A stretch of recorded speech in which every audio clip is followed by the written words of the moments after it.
Okay people, welcome back to another Fwoosh Weekly. As always, I'm Robo, and today we have too much to talk about. There's no yak yak. It's that time of the year. There's going to be a lot of reveals, a lot of stuff coming up, everybody getting ready for San Diego, summer, that kind of thing. Too much toys to talk about, no stream of consciousness. So, how's everybody doing? Ah, stop it! Am I wrong in thinking that Michelangelo's bandana is too yellow and Leonardo's is too purple? Urge to ramble, taking over. But let's talk about some toys. First up, I covered the new reveals for the Marvel Legends, Marvel Knights, and Thor series, but it was before the Google Hangouts with the Hasbro team. That went great. A lot of information, a lot of stuff we kind of guessed or knew, but there is some information that I wanted to pass along after the Hangout.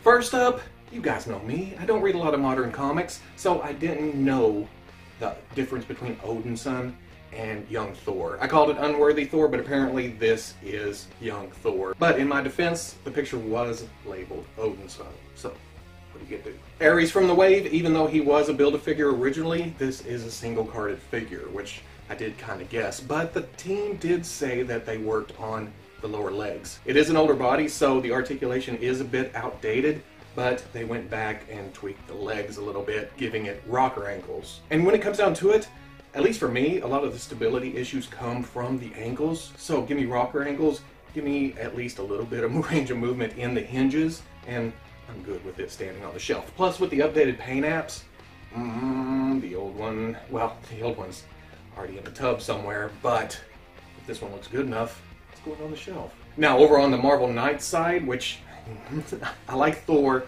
but this wave really blows my skirt up. The estimated release date for this wave is August 1st, so that trend of just Marvel Legends on top of Marvel Legends on top of Marvel Legends on top of Marvel Legends is continuing at least through August. My favorite of the wave, Bullseye, he does have a knife sheath in the back along with a holster, so on top of coming with accessories, his accessories can be stored on him, which is just another notch in my bedpost. Where am I going with this metaphor?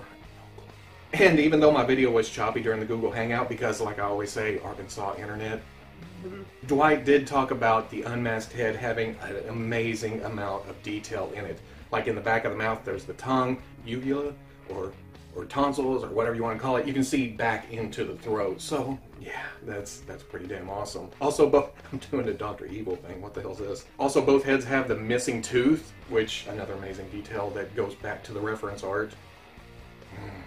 Man-Thing, he does have a rubber overlay over the torso like the original Toy Biz Man-Thing. Even though they didn't point it out, they did mention Sasquatch during it, but not as an alternate use of this body. They just mentioned Sasquatch in passing. But my pea-brain thinks, you know, with that being an overlay, it could be easily switched out to Mega Sasquatch. Now, a lot of people think this body's not big enough, but I gotta go with the flow, you know? If it's a little bit small, as long as it looks fantastic, I can fake it somehow. You know, it'll go in the display. They also said Kingpin was a heavy contender for the Build-A-Figure of this wave. Man-Thing won out. That makes me hope that Kingpin will come, like, in a later wave, because we need the rest of the Netflix Defenders. We need Iron Fist, we need Luke Cage. Storm Collectibles showed a teaser picture for their Street Fighter V Chun-Li. This looks great. The face is nice, the legs are thick. Some people have a problem with that, but I think it really matches the Street Fighter V artwork. More details on this as they come along, which will more than likely be as soon as I post this video. NECA has announced another San Diego Comic-Con exclusive, and that is the Predator Jungle Briefing Dutch. Plainclothes Dutch looks pretty good. I'm a little Dutched out, but for people wanting this, very nice. Now, it will cost $30. It's a limited run of 3,000. It'll be available at San Diego Comic-Con at the NECA booth and in the online sale next Wednesday, starting next Wednesday, except for the turtles. Just remember, those are already gone. No need to get on for those. It does start Wednesday for the turtles. That's just between me. Don't tell anybody else. There were sneaky pics of the Bandai SH Figuarts Spider-Man Homecoming homemade suit Spider-Man and Mark 47 Iron Man. The Mark 47 is essentially the Mark 46 with some gray on the torso, giving it kind of that ultimate look, but it is a change from movie to movie. Even if it's a color change, we still need a new figure of it. That's the way Iron Man goes. And then the homemade suit Spider-Man looking great. I'm pretty happy with the Marvel Legends version of this. So, I don't know if I'll pre-order it when it comes up, but the pre-order also comes with pretty promotional pictures, so we'll see how that goes. Mezco Toys also announced another San Diego Comic-Con exclusive, or as they call it, summer exclusive, and that's the 1/12 Collective X-Men version of Deadpool. This is Deadpool. So sweet. I passed on the red and black because I have enough red and black Deadpools from various different companies, but giving me a different color on him, a different version of the costume, and I'll grab it. And I did pre-order this, along with the X-Force version of Deadpool. Now when it comes to Mezco, even though I haven't reviewed one, hell, the one I bought already, I haven't even opened yet. I'm still getting to Punisher at some point. But I did play with a Punisher. That sounds so weird.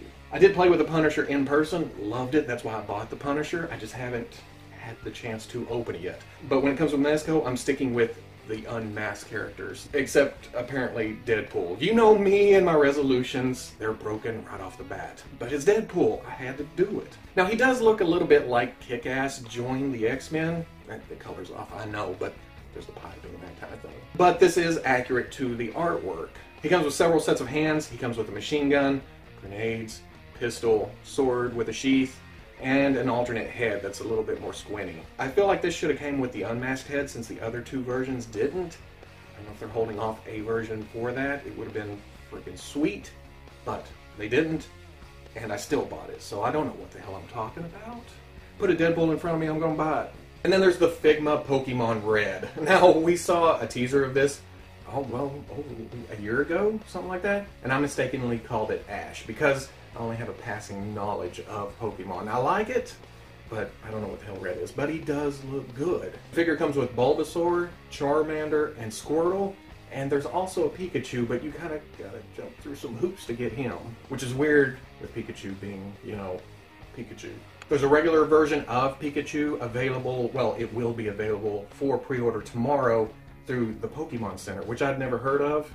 I've never ordered. It's overseas. I don't know how easy that will be to get. But there's also a winking version of Pikachu that's available on the Good Small shop. Again, I don't know if they ship domestically or how we gotta do that. I don't plan on getting it, but I mean, a toy collector and his money are soon parted. This costs around $60, a little bit cheaper for the versions without Pikachu, and it'll be released in December. Now this was a big surprise. I didn't even know this was coming. I didn't even see it coming. But it's kind of a weird release, and that is the Bandai Figuarts Standard Dragon Ball. And that's the Bandai Figuarts Standard Dragon Ball Super Saiyan God Goku model kit. That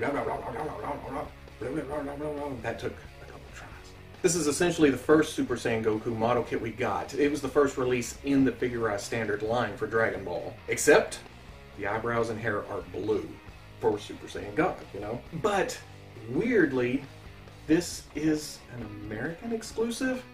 Bandai doing an exclusive that won't be available in Japan. This is another one of those that I don't know if I'm going to get it. Well, I'm saying that out loud, but I'll probably, as soon as I go back, edit this, look at some pictures again, I'm going to pre-order it. But I don't want to. How dare you force me to buy plastic. This will be $30. It'll release in August or September, and you can get it through Big Bad Toy Store, Entertainment Earth. Like I said, most American outlets. Just weird. Now, I showed pictures of the Marvel Select Guardians of the Galaxy Volume 2 Star-Lord last week or the week before, something like that, and it showed an unmasked head. Now they're saying the unmasked head won't come with the figure. It's just going to be a masked head, which is still cool, but I'm wondering about this trend of them pulling the unmasked heads. It can't be a likeness issue because Hasbro has no problem, unless it's a different license or something else is going on here. Too many paint apps on the head. I don't know, but I'm okay with it because it's Star-Lord. I'm going to end up buying it anyway, and Rocket looks pretty good, so yeah. Now, you know how I always say the Star Wars Black Series figures, the sculpt is there, it's just the paint apps are bringing it down a lot. And the most recent examples of that would be the Qui-Gon and the Lando. And I think during both of those reviews I said I'm interested in seeing what a good painter can do with both of these head sculpts. Ask and you shall receive. If you go to Old Boy's Facebook, he's a painter overseas, and yeah, he did this with Qui-Gon. That's freaking amazing. Just look at all the detail that's actually there. Now, the bags under the eyes still jump out at me as un-Qui-Gon-ish, but you know what? I don't care. I want my Qui-Gon to look like this too. On the Lando side of things, Old Boy did a repaint on that too, and just blew it out of the park. But another great example of that is Fwoosh, forum member, staff writer, customizer extraordinaire. He did a repaint of it too, and just look at this. This is what we should be getting in the package. I know the sculpts take up a lot of the budget because each Star Wars figure has their own individual sculpt, so paint may suffer because of that, but I want a little closer to this for my Star Wars figures from the Black Series. That just goes to prove the sculpts are there.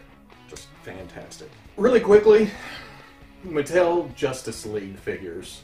Now I know there's a new sculpt for, I think, Cyborg and Flash. The rest has a lot of reuse. There's no uniform articulation scheme. We'll see how they are when they actually hit shelves. And that's all I gotta say about that. And then finally we know that the Hasbro Star Wars Black Series Hera was postponed. She was supposed to be in the Lando wave that we're getting right now, but she was held back. It said there were going to be tweaks to the figure. Now we didn't actually see the prototype at Toy Fair, I think. I think that decision was made a long time ago. Then when it got closer to release, they started making announcements or telling that, you know, it's going to be held off. But if you go back to San Diego Comic-Con last year where they showed the prototype, you can see that the head was sitting a little bit higher on the neck, and the earpieces going to the goggles, they had a gap in them. It made it look like the goggles came down over the face. Or at least that the goggles were a separate piece. On these new pictures, it looks like the goggles are integrated into the head. Also, the new pictures look like an actual factory release, not the prototype with the pretty paints and such.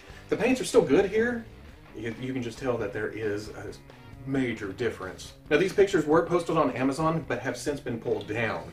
Amazon's getting a lot better about, you know, not leaving their pages up for the public, where we can order stuff early before the actual pre-orders go up, but it still gives us a link to order these through the back door, which, when talking about adult toys, sounds kind of weird, but I didn't coin that phrase.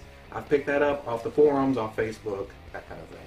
But thinking about that makes me think about, have you ever tried to explain your hobby, or for some of us, our job, to a person that's not interested in action figures at all? It's a cluster. It really, really is. And that's why the online communities are thriving, because we're just wanting to buy toys and looking to talk about them with like-minded people, people that enjoy the hobby. And so we have to go online, because most of the time in person it's like, oh, yeah, I buy toys. No, not toys. Adult toys. Not those kind of adult toys. Adult-oriented toys. No. Adult action figures. There is no sex involved. No, it's not. Come here. Look. Yeah, it's a lot of money. Well, what do you spend your money on? Get out of my house! So if you like this Fwoosh Weekly, comment, like, subscribe, and I'll catch you on the Fwoosh.